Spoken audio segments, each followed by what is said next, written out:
خداوند قدوس نے جب زمین کو وجود میں لایا تو زمین ہچکولے کھا رہی تھی۔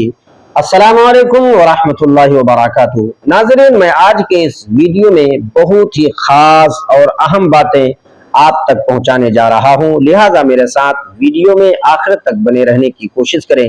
ناظرین، ابھی تک آپ نے اگر چینل کو سبسکرائب نہیں کیے ہیں تو پلیز چینل کو سبسکرائب ضرور کر لیں۔ لہٰذا آئیے بات کو شروع کرتے ہیں۔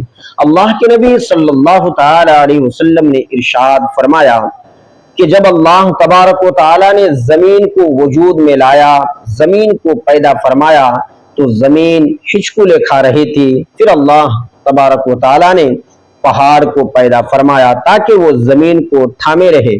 لیکن ناظرین، پہاڑ کی طاقت و توانائی اور مضبوطی کو دیکھ کر فرشتوں کو بڑا تعجب ہوا اور رب العالمین کی بارگاہ میں عرض گزار ہوئے، اے خالق و مالک، پہاڑ کو تو نے اتنا طاقتور اور مضبوط بنایا ہے، کیا پہاڑ سے بھی کسی چیز کو تو نے طاقتور اور مضبوط بنایا ہے؟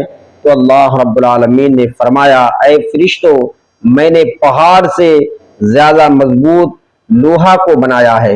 اللہ اکبر۔ پھر فرشتے عرض گزار ہوئے، اے مولا، کیا تو نے لوہا سے بھی زیادہ کسی چیز کو مضبوط بنایا ہے، طاقتور بنایا ہے؟ تو اللہ رب العالمین نے پیدا فرمایا، ہاں ہاں اے میرے فرشتوں، میں نے لوہا سے بھی زیادہ مضبوط بنایا ہے آگ کو۔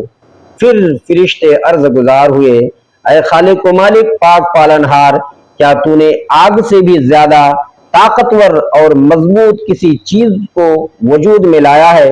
تو اللہ رب العالمین نے فرمایا، اے فرشتوں، ہاں ہاں میں نے آگ سے بھی زیادہ طاقتور اور مضبوط پانی کو پیدا فرمایا ہے۔ اللہ اکبر۔ پھر فرشتے عرض گزار ہوئے، اے خالق و مالک، پاک پالنہار، کیا تو نے پانی سے بھی زیادہ طاقتور اور مضبوط کسی چیز کو وجود میں لایا ہے؟ تو اللہ رب العالمین نے فرمایا، ہاں ہاں اے میرے فرشتوں، میں نے پانی سے بھی زیادہ مضبوط اور طاقتور بنایا ہے ہوا کو۔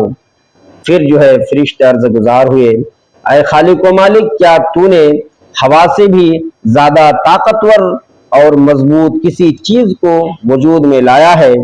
تو اللہ رب العالمین نے فرمایا، اے فرشتوں، میں نے وہ انسان کو بنایا ہے اور میں نے پانی سے، آگ سے، پہاڑ سے، لوہا سے زیادہ طاقتور صدقہ کو پیدا فرمایا ہے۔ صدقہ ایک ایسی چیز ہے کہ جو کوئی انسان اگر داہنے ہاتھ سے دیتا ہے اور بائیں ہاتھ کو خبر نہ ہو تو ان تمام چیزوں سے زیادہ مضبوط ترین وہ چیز صدقہ ہے۔ تو اللہ رب العالمین نے فرمایا، اے میرے فرشتوں، میں نے عرش کے سایہ نصیب ہونے والے 7 قسم کے لوگوں میں سے ایک وہ بھی شخص ہے جو داہنے ہاتھ سے صدقہ دیتا ہو اور بائیں ہاتھ کو خبر نہ ہو۔ ناظرین، امید کرتا ہوں میری باتیں آپ کی سمجھ میں آئی ہوگی۔ صدقہ بہت بڑی چیز ہے، لہذا اگر آپ حقدار ہیں تو صدقہ زیادہ سے زیادہ کرنے کی کوشش کریں۔ امید کرتا ہوں میری باتیں آپ کی سمجھ میں آئی ہوگی۔ ملتا ہوں میں نیکسٹ ویڈیو میں، تب تک کے لیے شکریہ، خدا حافظ، السلام علیکم۔